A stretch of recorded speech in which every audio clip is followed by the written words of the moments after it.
তাআলা সেই ভালো কাজগুলো কবুল করে মানুষ হিসাবে তার যে ভুলগুলো আছে সেই ভুলগুলো মাফ করে দিয়ে তাকে আল্লাহ তাআলা জান্নাত নসিব করেন। এরা কোনো মানুষের কাতারে পড়ে বলে আমরা মনে করি না।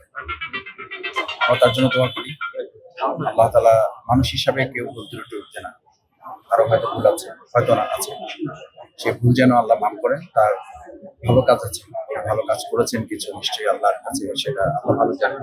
আল্লাহু কবীরুম বিমা তা'মালুন।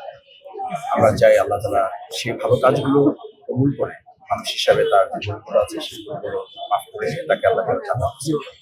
বাংলাদেশের জন্য বলা যায় এখন একটা মহামারী এবং দুর্ভাগ্য মানে দুরারোগ্য ব্যাধিতে পরিণত হয়েছে। সোশ্যাল মিডিয়া মানুষের কল্যাণের জন্য, কিন্তু আমরা লক্ষ্য করি এটা পরস্পরকে আঘাত করা, পরস্পরকে সম্মানহানি করা, পরস্পরকে লাঞ্ছিত করা, মানিত করা, এটা একটা ট্রেন্ড এখন চলছে। আমরা আশা করি যে মানুষ প্রত্যেককেই তো তার মৃত্যুর দিকে ধাবিত হবে এবং সবাইকে মারা যেতে হবে, এবং সেই পরিণতির কথা মনে করে আমাদের ভাবা উচিত যে আমার মৃত্যুর পরে আমাকে নিয়ে কেউ এরকম করুক, এটাকে সে প্রত্যাশা করবে, কেউ চাইবে? নিশ্চয়ই কেউ চাইবে। সেই জন্য আমরা আমাদের যে কোনো পক্ষ থেকে, যে কারো পক্ষ থেকে যদি এরকম কোনো আচরণ যারা করেছে, আমরা তাদের অনুভূতির কাছে প্রশ্ন করতে চাই যে সে যেন মানুষ হিসাবে নিজেকে প্রশ্ন করে যে মরহুমা কারিনা কায়সার তার মৃত্যুর পরে যদি একজন ব্যক্তিও এটা করে থাকেন, এটা অত্যন্ত অন্যায় করেছেন। মানুষ হিসেবে তার পরিচয় দেওয়াটা তার জন্য লজ্জার হওয়া উচিত।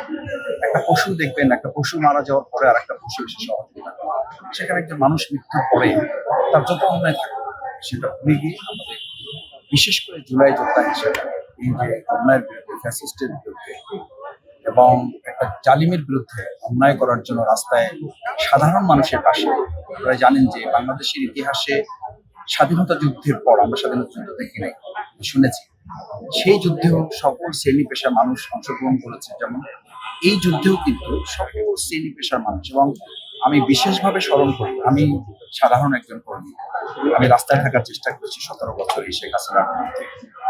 আমার নামে 350 মামলা ছিল, আমি 4.5 বছর জেল খেটেছি, 67 দিন রিমান্ড কেটেছি, আমার এক সন্তানকে শহীদ করা হয়েছে।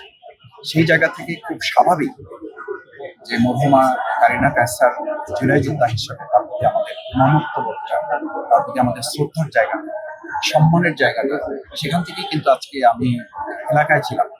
এলাকা থেকে আমি আমার জুলাই যোদ্ধা মরহুমা কারিনা কায়সারের জানাজা এসেছি। আমাদের কিংবদন্তি ফুটবলার, সাবেক অধিনায়ক কায়সার হামিদ ভাই এত ভালো মানুষ। আমি ওনাকে দাওয়াত দিয়েছিলাম আমার এলাকায় 12 ফেব্রুয়ারি নির্বাচনের আগে। উনি বলেছিলেন যে মাসুদ আপনি কোন দল করেন এটা আমি জানতে চাই না, ব্যক্তি হিসাবে আপনাকে আমি ভালোবাসি, আপনি আমাকে দাওয়াত দিয়েছেন, আমি আপনার বাউফলে যেতে চাই। আপনি নিশ্চয়ই আপনারা জানবেন, আজকে আমি স্মরণ করছি, এটা আমার জন্য অত্যন্ত আনন্দিত, আমার জন্য অত্যন্ত আবেগের। আমি বাউফলে যতগুলো প্রোগ্রাম করছি, কায়সার হামিদ ভাই শুধু যান নাই, তার সহধর্মিণীকে নিয়েছেন, তার সন্তানকে সাথে নিয়েছেন, পুরো পরিবার সহ তিনি আমার সেই বাউফলের খেলার যে আয়োজন হয়েছিল নির্বাচন পূর্বে, সেখানে তিনি গিয়েছিলেন এবং উপচে পড়া মানুষের ভিড় জমেছিল। কেন? তাকে ভালোবাসেন, চলে, তার পরিবারকে সবাই ভালোবাসেন, মানে জানেন। সেই জায়গায় আমরা মনে করি যে এরকম একটা পরিস্থিতিতে যারা এই সমস্ত ভাষা ব্যবহার করছেন, তারা মানুষের কোনো কাতারে পড়েন, এটা মানুষ বিশ্বাস করে।